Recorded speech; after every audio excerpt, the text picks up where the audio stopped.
Stay with us.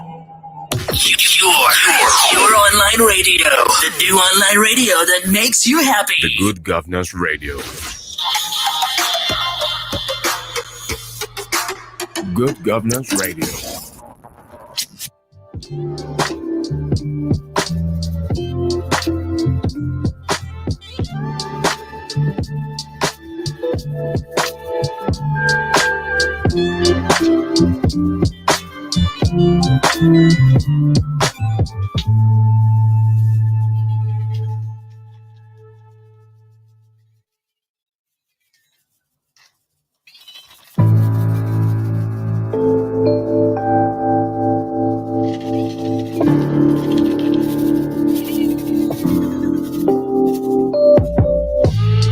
You are listening to GGR, Good Governance Radio. Stay with us.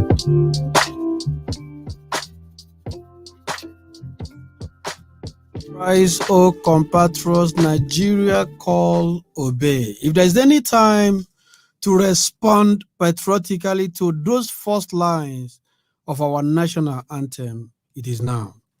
Also, the last line of the national pledge says, "Help me, God," at the end of all the committal statements. Hasn't God helped us enough? Are we still going to be waiting for the invisible and the miraculous hand of divinity before we step up our game for total stability? These and many more questions are really beckoning for an answer in diverse national issues on Nigeria today. Good morning and welcome to GGR Good Governance Radio, and I am Ebere Chidera, and with me is... My name is Tony Ayodele. Welcome. And how has it been your weekend? This is another beautiful week, and a lot will be happening today and during in the course of the week. Tony, it's a beautiful week, but it wasn't a beautiful weekend. It was a blood-sucking weekend because a lot of people joined their ancestors uninvited and unwelcomed. I can authoritatively tell you that. Well, we all know about that, most especially what happened in Imo State and other kidnaps that happens over the weekend. But still, we believe that this week a lot will happen, and the situation, we hope and we pray that normalcy will come into the country. We are all praying and we hope so. I am not an atheist. I am also a Christian. Irrespective of what we believe, we have prayed enough and God hasn't changed. I think our actions are not matching our prayers. But I will not despise the words of the elders. He has said it, we will continue praying, because except the Lord builds a city, the laborers labor in vain. But there must be a commitment of labor so that his supremacy will become the desired supervision. We have a lot to say this morning, but let's start from the newspaper review. And with me is the Blueprint newspaper. Of course, one incident almost overshadowed the rest. They're talking about the death of the former presidential advisor, the former president of Federal Republic of Nigeria, talking about Goodluck Ebele Jonathan. This man is an APC chieftain. This man was the Speaker of Adamawa State House of Assembly, talking about Ahmed Goodluck, who was sent forced and compelled to join his ancestors over the weekend in the heartland city of Owerri. The reports are still sketchy, but let's look at what the newspapers on their headlines make it look like. Goodluck's murder repulsive and gruesome, talking about the statement from President Muhammadu Buhari. Vows to deploy resources against criminal elements. Imo government must give account. Northern youth threatened. He was trailed, killed by professionals. Fane Kayode. I am shocked in pains. Jonathan, late politician, moved out of hotel unprotected. That's the report from the police. You can get that full story on the page 6 of the blueprint. Then still there on the front page too, Jonathan, 14 governors, ministers, others bag Blueprint Newspapers Award. INEC Chair Yakubu speaks on defending democracy through technology. Still on the Blueprint, page 5 to be precise, bandits kill 2, abduct 200 school children in Niger State. 2 feared dead in Lagos APC local government primaries. KB boat mishap, a national tragedy, page 5. That was a statement by Masari. 3 oil firms joins bid to buy stake in Dangote refinery. That's all we have on the Blueprint newspaper. And when the Vanguard has his headline, I think he's only having another angle to their own front page. 2023 drops amendment, give Nigeria new constitution, Southern Middle Belt leaders. Demands new, and the writer says, demand new constitution based on 1963 constitution, says nothing came out of previous amendment bills. 1, Nigeria will die if not restructured. Insists presidency should go to South in 2023. Adds federal government attitude to Southern governors as our resolution caveat. Condoles with families of Atahiru 10 others. Also on the bottom of the masthead, herdsmen killed 54 in Nasarawa Ebonyi, Enugu, Oyo, Benue. Also, anxiety as unknown gunmen killed Jonathan's ex-aide, Golak in Imo. Uncertainty in Southeast over IPOB's sit-at-home order.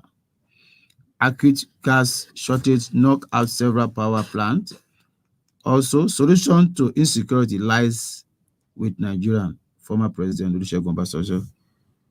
Presidency may reintroduce water bill in June. Investigation. Well, people that are using water, they will start paying for it. I believe that there will not be estimated billing too in water bills in Nigeria.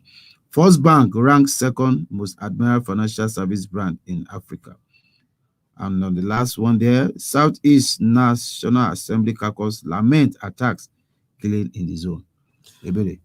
These day newspapers, tension in Southeast as separatist agitators follow Boko Haram's tactics. Police allay fears as residents stockpile food items over sit-at-home order. You can get the few story right in these day newspapers. We don't have much on these day headlines. Buhari mourns Gulag as police says assassins killed. Zenith UBA leaders banks lend 760 billion to customers. NNPC plans 126 billion deduction from June remittance to FAAC. Middle Belt, Southern leaders rally support for Southern presidency. Should this be a priority now? Well, politicians always say calculating ahead of 2023, but insecurity is the bane. If INEC that is supposed to conduct the election, their offices are being burnt here and there, I don't think 2023 should be the priority now. Rather, it's when we have a peaceful atmosphere, peaceful nation, then we can conduct an election. So the issue of certain governor, I don't think a certain president should not be an issue now. Rather, to have a nation where the election will be peaceful, and we cannot talk about who is coming to be our next president. All right. He's insisting on peace. Don't go anywhere. This is still GGR. Remember, you can get us always live on ggr.com.ng, or you see our faces via our YouTube platform, Good Governance Radio. When we come back, a lot of sensitive issues in the national dailies, a lot which are not accommodated here, we're going to be discussing. You will be part of that conversation, but that will be after this break. Don't go anywhere. GGR, still on the cruise. Chapter systems are offline. This is the Good Governance Radio. GGR.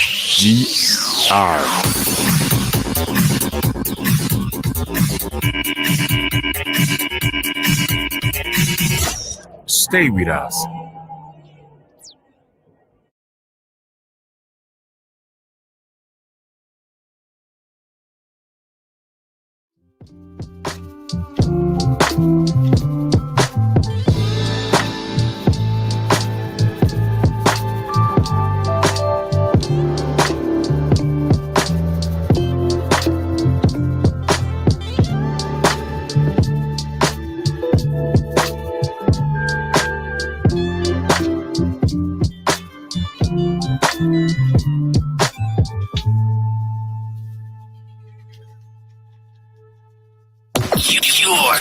Your online radio. The new online radio that makes you happy. The Good Governance Radio.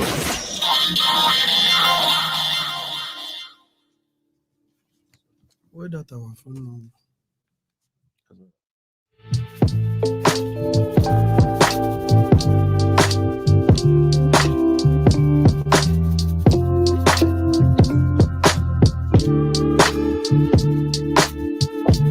You are listening to GGR, Good Governance Radio. Stay with us.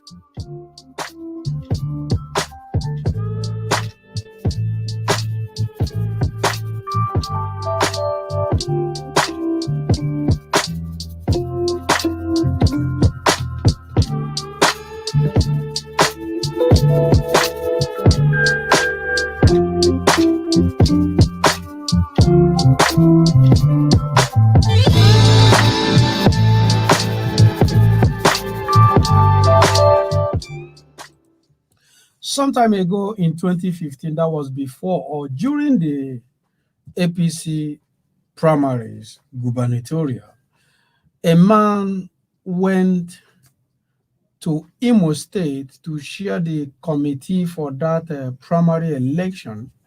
And after some time, he was declared missing. And when he eventually resurfaced, he claimed he was offered $2 million US to alter or effect or favor some caucus. Then it was resolved at party levels. But on Saturday, the same man went to the same Imo State this time around. From the report we have, we gathered he was there on the invitation of the Northern Elders. But this time around, he was not alive, or he didn't make it out of the state alive to tell us exactly what happened. Nigerians woke to the news Sunday morning that the former aide to President Goodluck Jonathan, the former Speaker, Adamawa State House of Assembly, and of course, a present APC chieftain, was murdered in Imo State, talking about Ahmed Goodluck. Now, in as much as this is one of the killings or murders too many in recent times, the implication of this or the potential controversy here is that the northern youths are already threatening revenge. They have given the governor an ultimatum to produce the assailants, and just this morning, the news popped up that the police confirmed the people who assassinated Ahmed have been killed by the police. Now, this morning, the president vows to deploy resources against criminal elements. Is this particular death going to attract tribal sentiments, partisan sentiments, in order to be a torture or a punishment against the innocent? Tony. Ebele, we commiserate with the family of Goodluck and the people of Adamawa State, but it is minds of their great leader. And I believe that it's among the incessant killing we have been hearing in this country. Yes. So is that there are thousands of people that are also dying in the spate of insecurity we are having in this country. And I believe to some extent, because it happens outside its domain, that is where people want to have a kind of either tribal, ethnic, political sentiment into it. But I just believe that he's a Nigerian and is free to move to any part of the country for any assignment assigned to him by either his political party or his affiliate. So if it happens to, since it happens to him in that state, the ultimatum or what the northern youth are saying, I don't think they really need it. But I believe what they ought to be talking about is how can they cooperate with the governors, with the security operatives, that this act that is going on in the country, how can we stop it? How can we mean it at the point of this situation we're in the country? But I don't think anybody should have a reason to colonize it with a political, ethnic, or whatever it is. But it's among one of the millions that are dying every day because of the situation we're in the country. Right now, down east, I just confirmed from Owerri that there's no fowl, there's no goat, there's no lizard, there's no ant on the streets of Owerri, at least the state capital. And this is not just because of the violence. We have experienced killings in the past 2 months, but people have been moving around on daily basis. But this time around, a young man called Nnamdi Kalu, the leader of indigenous people of Biafra, IPOB, made a broadcast which has become a yearly ritual anyway, that the heroes of the the heroes of Biafra, that is the fallen Biafran soldiers and all the entire Igbos, estimatedly at 3 million killed during the Biafran War, are to be remembered today. It was supposed to be yesterday, but because yesterday was Sunday, so they pushed it to 31st of May, being Monday, and ordered all the southeastern states to sit at home. Where we have an individual trying to create a kind of uncertain atmosphere in a particular region, I don't think it's supposed to be condoned. It's only federal government and state that can declare either an order in a particular state or particular region. But for an individual fighting for maybe actualization of his own dream or wish, and to now put a whole how many millions of indigenous of the Southeast and give them an order, I think there's a lot to it. Because if he could give such, because of the fear that it's not that because they obey him, but because of the fear of the aftermath of destruction, naming and all these things, that is what made them, maybe why you said that not even the fowl were found on the street of Imo. But I don't think the government should allow such a thing to happen. It's either your loyalist supporters, you have another way to remember this hero, but not giving a kind of an order that will make a whole state to be grounded or a whole particular region to be grounded. We will come back because that will be our anchor discussion today. But let's look at other headlines here. Yesterday, an Islamic school in Niger State was invaded, 2 people killed, and 200 students abducted. Once again, a school attacked.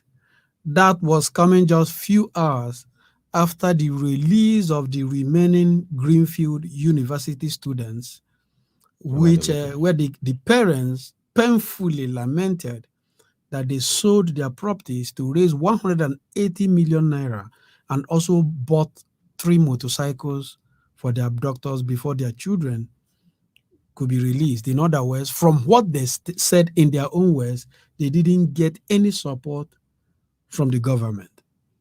and they were released 39 or 40 days after in the kidnappers' den. Now, few hours later, 200 students were abducted, which means whichever victory we recorded celebrating the release of those 14 students, it was negated very later in the evening. Where do you think we're heading to? It's still, like, according to what the president said, President Olusegun Obasanjo, he says solution to insecurity lies with Nigeria. So all the schools, our institutions, somebody was, I think I heard somebody was saying that, I think it was your daily, that the security in the institution, they are asking for the federal government to allow them to carry arms in schools now. That's the security, private security. You know, you see, this is a time where everybody has to put security measure in place.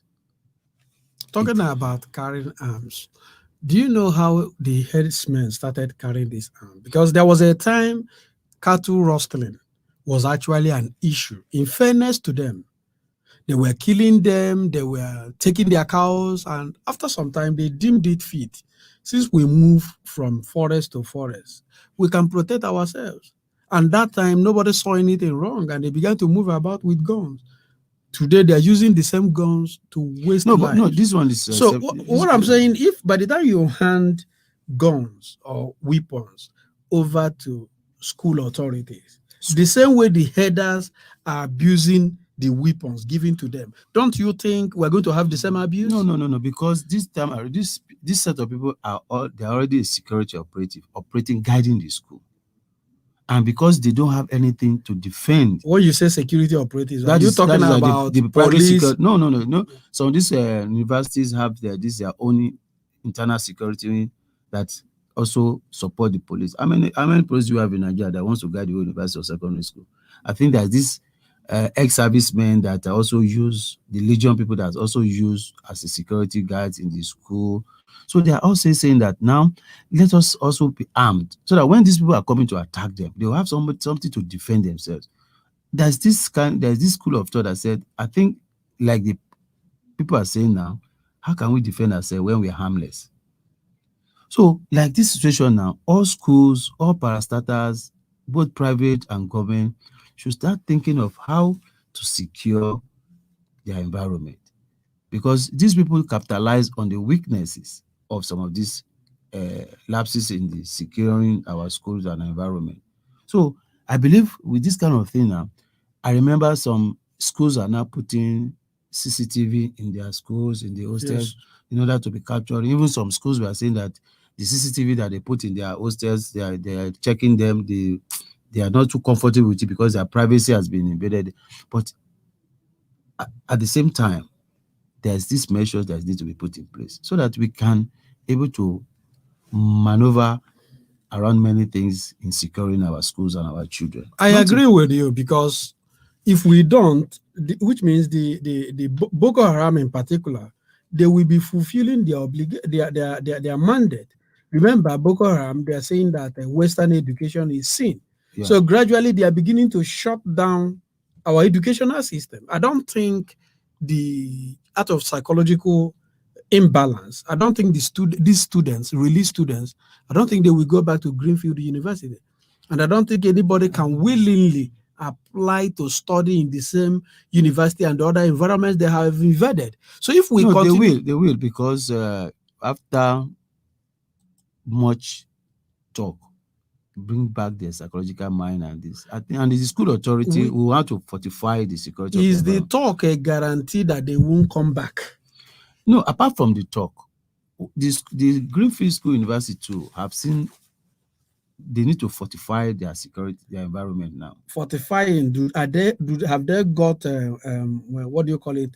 Licensed guns? No. Is it like one thing again we have to also look at it is that some of these our universities or schools, both private and government, once they fence the front and put a big signboard of the university, other areas that need to be fenced, they leave it open. This kind of attack. So do you think they jump the fence or come through the forest? What I'm telling is that if you go to some, I'm just trying to tell you some of our universities. Yes.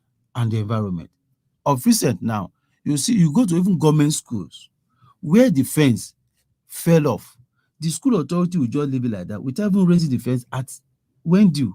It is when something now happens, they will now call for a contractor to raise the fence. Let us look at how the school is even well fenced. You see, when a school is well fenced, At least to have a coordinated security and the monitoring. yeah. So, but when you look at some universities, you find out that they have a landmark, even to fence it to the end of the building. They will just fence it to halfway and leave it alone. So these are the other areas that people, okay, some of them, when they said they pass, they walk through the bush path. But if this is fence and you have a well man, excuse me, to man these areas, you find out that there still be a little check and balances. But whereby you find out that it's only the frontage that is fenced with a lot of a beautiful design showcasing the school, and you find out that after some perimeters of the wall, you find out the other places are open.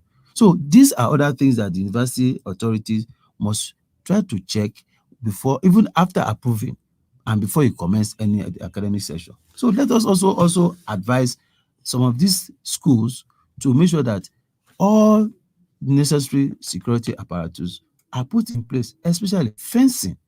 No matter how it is, if it's fenced and there's no opening, then you can still control some of this invasion.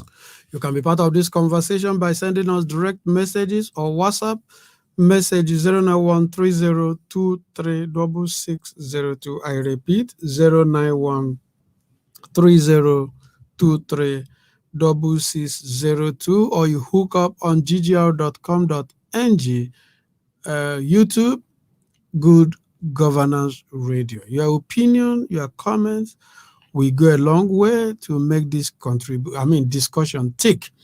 Tony, let me bring you back to what you were telling me before I took your attention to other national issues. In 1967, a young man from Newi, then a stronghold in the Nigerian army, boldly declared the Republic of Biafra active. Talking about Chukwuemeka Odumegwu Ojukwu. That war lasted for 3 consecutive years, and the millions of souls across the nation were wasted. For a balance, we said no victor, no vanquished. Like we discussed the other day, the National Youth Service Corps was created to effect national integration, because Igbos in particular, we are living with no sense of inclusion. So we created that program so that people from the north could go to the west and people from the west could come to the east with a sense of brotherhood. And we continued. Then all of a sudden, sometime in the middle 90s, a young man called Mr. Raf Wazurike popped up the ideology again with what he called MASOB, Movement for Actualization for Sovereign State of Biafra. Then it came up when it was underway, but when President Olusegun Obasanjo became the president, he took on Raf Wazurike, incarcerated him, he was arrested. I remember when the mother died, he was only released on bail for a few days to bury the mother, and he was taken back to prison. Much wasn't heard about MASOB because, to an extent, their discipleship didn't really gather much, or they had rancors and division, whatever it was. From our investigation and fact finding, after some time, they became a shadowed structure. Then before you knew it again, a young man called Nnamdi Kanu, who enjoys dual citizenship, popped up another group. Mind you, he used to be a member of MASOB, came up with the idea of IPOB, that is indigenous people of Biafra. People said, don't worry, leave him, it was going to die a natural death. After all, that was how Wazurike started, and before you knew it, he fizzled out. But unlike MASOB, IPOB became a journey. IPOB became an experience. IPOB became a culture. IPOB metamorphosed into a full-blown and accepted ideology, especially across the 5 southeastern states and other states in Nigeria where they have struck empathy either with organizations or individuals. We have been on that. Before you knew it, President Muhammadu Buhari reacted, arrested Carlo and others for a very long time, and eventually he was released on bail. I'm giving us this foundational analogy for us to understand that what we have today as a sit-at-home order in the 5 southeastern states and some parts of Rivers State, by extension, because a great percentage of Igbos dwell in Port Harcourt and Asaba. As we speak now, everywhere, this entire South is like a dead zone because they complied with the sit-at-home order, especially owing to the fact that for the past 2 months, blood has flowed in Owerri and other southeastern states because of the incessant killing. Well, Ebele, let me just chip in one word there. I want to a little bit disagree with you that they complied with that sit-at-home order. I think because of the insecurity in the country, and knowing fully well that some of this action at times leads to vandalization of their properties, burning tires, I think it's because of the fear of what might happen to their lives and their businesses made them to sit at home. I don't think they comply or they are happy in at home. The action is one thing, the mood is another. Yes, to an extent, this will not be the first time they are calling for sit at home. Last year, they observed it, even in the midst of the COVID-19. The security situation in South wasn't as high. Yes, that's what I'm saying. Even then, they also complied because, like I started by telling you, that it has become an ideology. A lot of people, they may not participate actively in procession, in brandishing of flags and t-shirts and berets dancing around, but the truth remains that a lot of people are silently accepting it, with even when they remain docile. And coming to your opinion right now, you are not entirely wrong, because people believe that the situation is already agitated, it is already troubled. I don't want to be a victim in any dimension, so let me just stay at home. That's why I said the action is one thing, the mood is another. The action is that, okay, I have to accept this instruction, if whether I accept it, whether it goes down well, yes, whether I believe in the ideology or not. Now, that takes me to another angle. I saw the news now where the Ebonyi State governor, David Umahi, was daring the sit-at-home order, telling the Ebonyi State citizens to go out and defend themselves against IPOB. Do you think that is a logical instruction from a governor, considering the atmosphere we're experiencing down the east? Is number one citizen of the state, mind you. Is number one citizen of the state. What has he done to equip those he's asking to go and confront IPOB? Before he could give that order, he must have a security meeting with the security in the state. Yes. How to manage the situation. As number one citizen, that is part of the constitutional right to protect the property of and life of every citizen. He must have done that.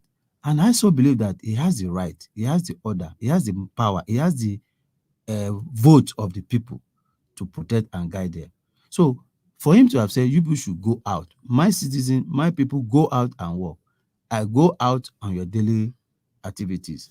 Everywhere is secure for you. That is what I expected from other state governors from the Southeast. Because once this kind of environment, except if some of them silently are in support of that ideology.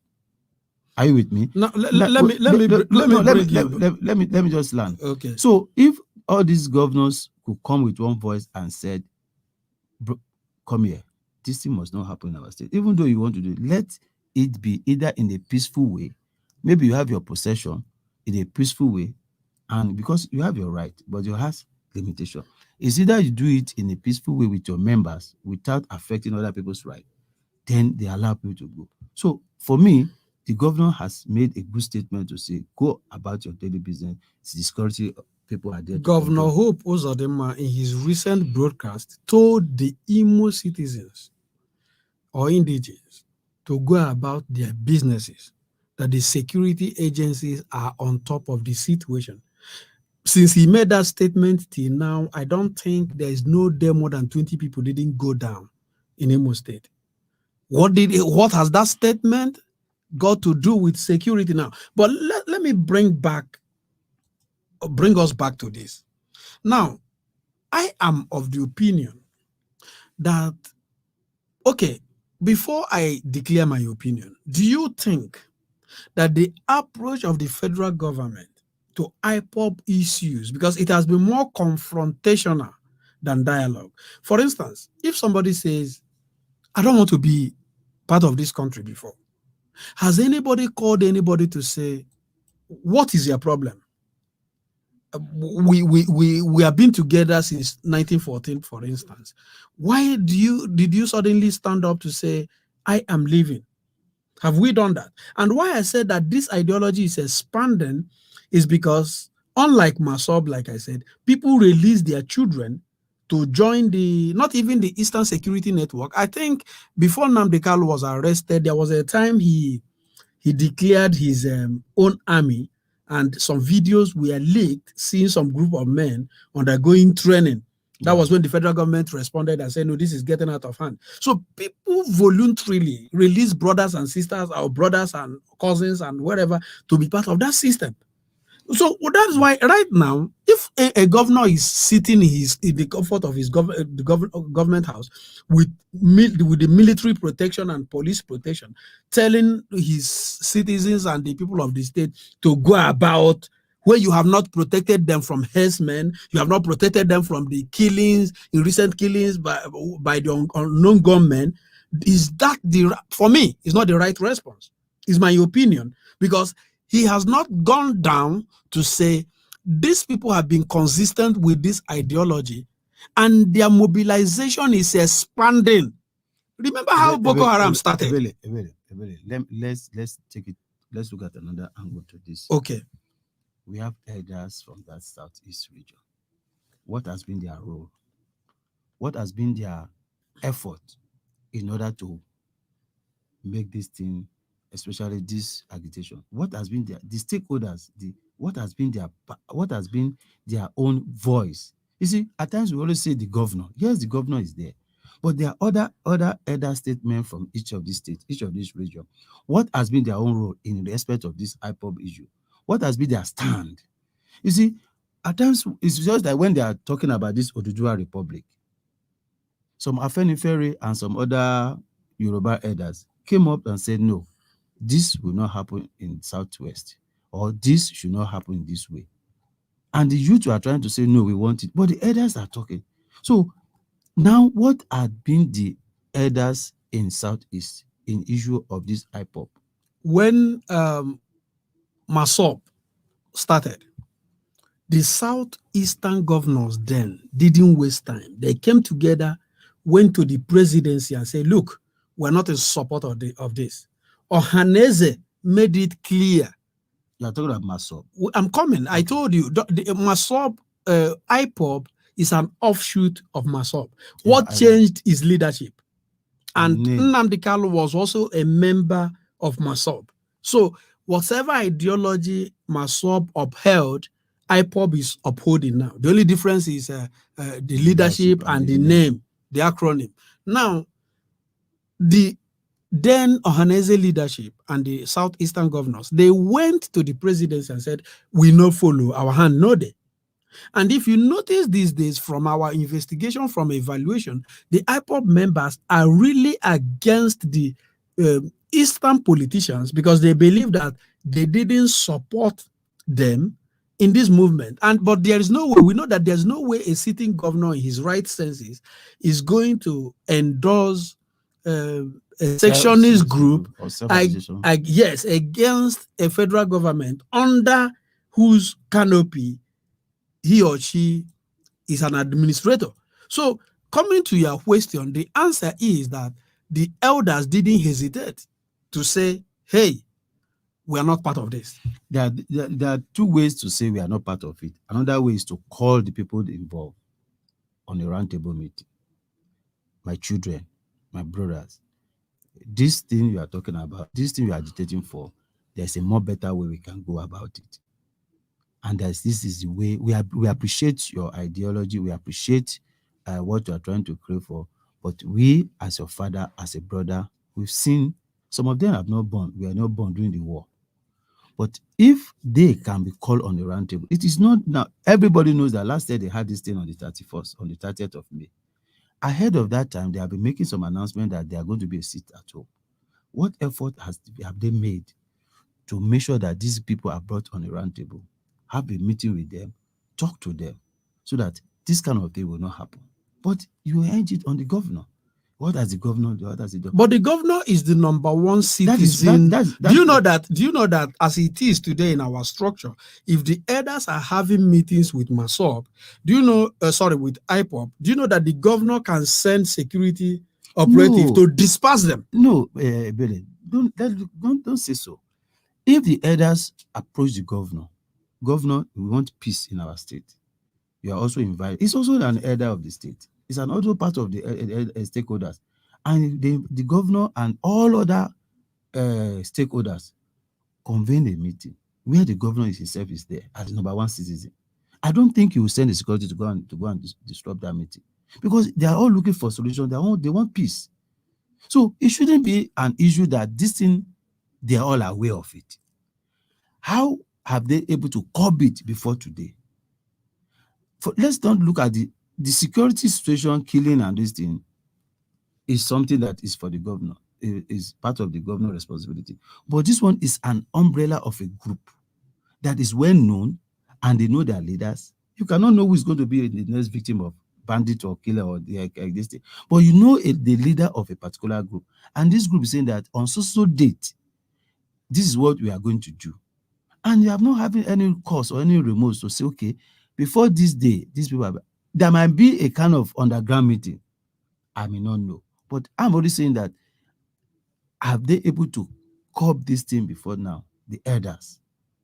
So let us balance this thing by looking at it that everybody's hands has to be on deck to make things to work. When Boko Haram started, is there any record where the northern elders called them together, or the Islamic clerics, the Islamic scholars? Did we have any record where they were called to tell them that this is not the way to go? If you notice, then the politicians and the clerics became the target of the Boko Haram members, because they felt that, hey, you guys are even the infidels. You are not executing it the way it ought to be. Why am I saying this? The politicians, the governors, are also the target of IPOB members for attacks, because for instance, now they have been saying that unconfirmed statements and some unofficial press release here and there, there's not going to be an election in 2023. Now, if a governor is aspiring for second tenure, already that vision is threatened, because you have a group of people saying you cannot return here. For most of the governors now, they are doing their second tenures. So if the same governor is aspiring to be a senator, and the new politician is aspiring to be a governor, the vision is getting dashed. So we're already having clashes of interest here. I don't. You understand what I'm saying? I'm trying to go along with what you're saying, but you see, because my blame or my concern is, why is the federal government not paying attention to the agitation than being confrontational? That's why I said I'm not even expecting the governors to be the one to convey that conference to say what is their problem. Because their agitation or their expectation is from the federal government. If they are going to break, if they are going to break away from from Nigeria today, from the Nigerian state, is not just about the state, individual state where they come from. It's going to be from the center. Let me take you back to what you said. Okay. You said during the MASOB, yes, which I was aware, the governors and the Ohanese went to the president and said, we are not part of it. Now, these guys are also talking. If the governor and the stakeholders in that region had a meeting with them, they are also part of the people to go to the federal government and say, this is a report from the meeting held in our region based on these issues as an elected members of the state and the elders.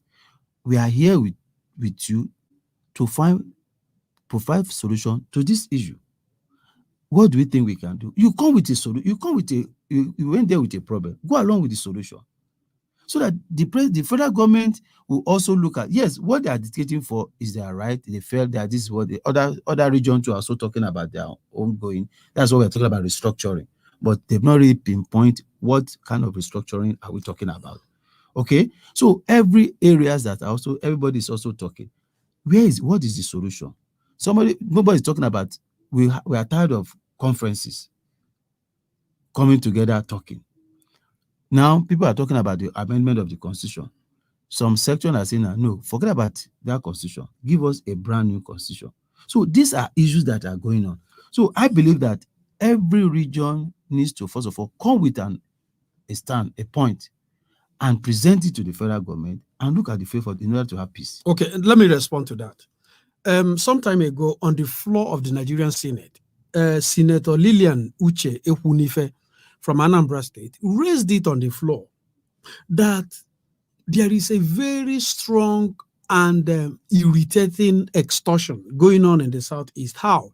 My brother, if you are traveling from Onitsha to Port Harcourt, each pole less than a kilometer, you see a police checkpoint, you see a military checkpoint.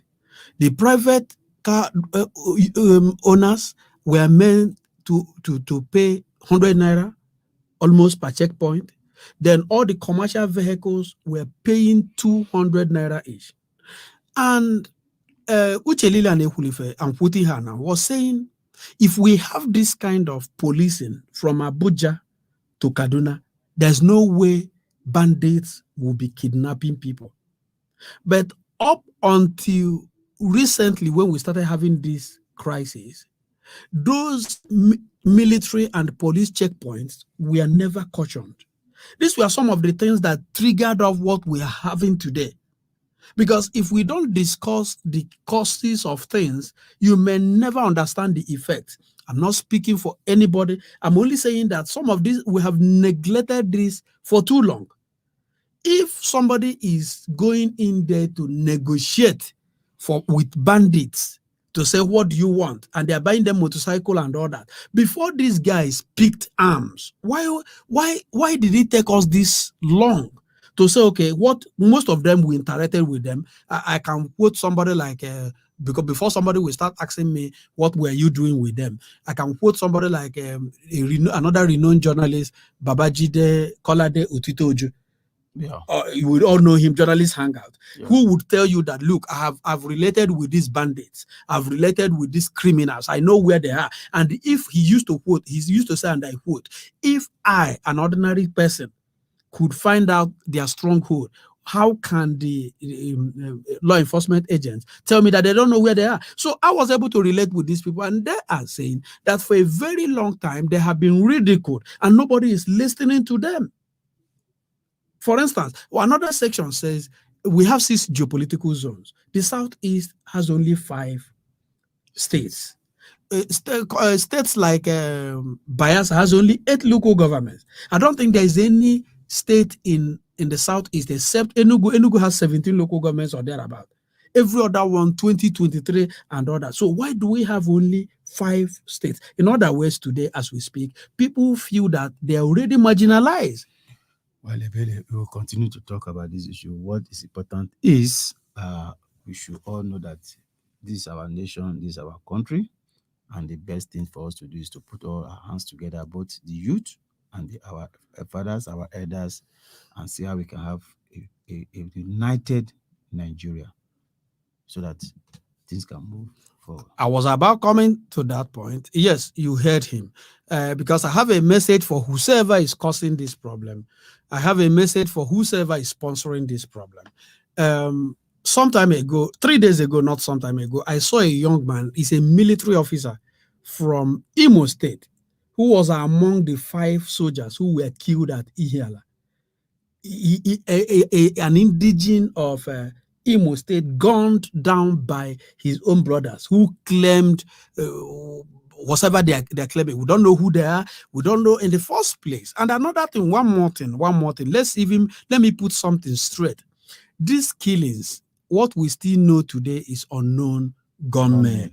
Nobody has authoritatively told us is caused by IPOB, caused by ESN, but I am only analyzing or bringing to our notice how IPOB started because of the seat at home today. That's the attraction, that is the anchor, that's the pivot of our discussion, not necessarily who is responsible for the killings, but whoever is sponsoring this down there. If you are from the eastern part of the country, just know that you are troubling a water, the same water you are going to drink. And we are saying, like my brother Tony said, that the peace you refuse to make will never allow you to have peace. I will say that again. The peace you refuse to make will never allow you to have peace. Whether you are sitting at home in Imo State, whether you are sitting at home in Anambra, Enugu, Ebonyi, wherever you are, and whether you are listening anywhere you are within Nigeria or in the diaspora, just know that this is the only country we have. But I'm calling the attention of the federal government, calling the attention of the governors, calling the attention of whoever has a stake in Nigeria to know that the best way to ensure peace is equity, equality, fairness, and justice. You can't deny people justice and expect them not to kick. And for you who is kicking, please kick through the Constitution.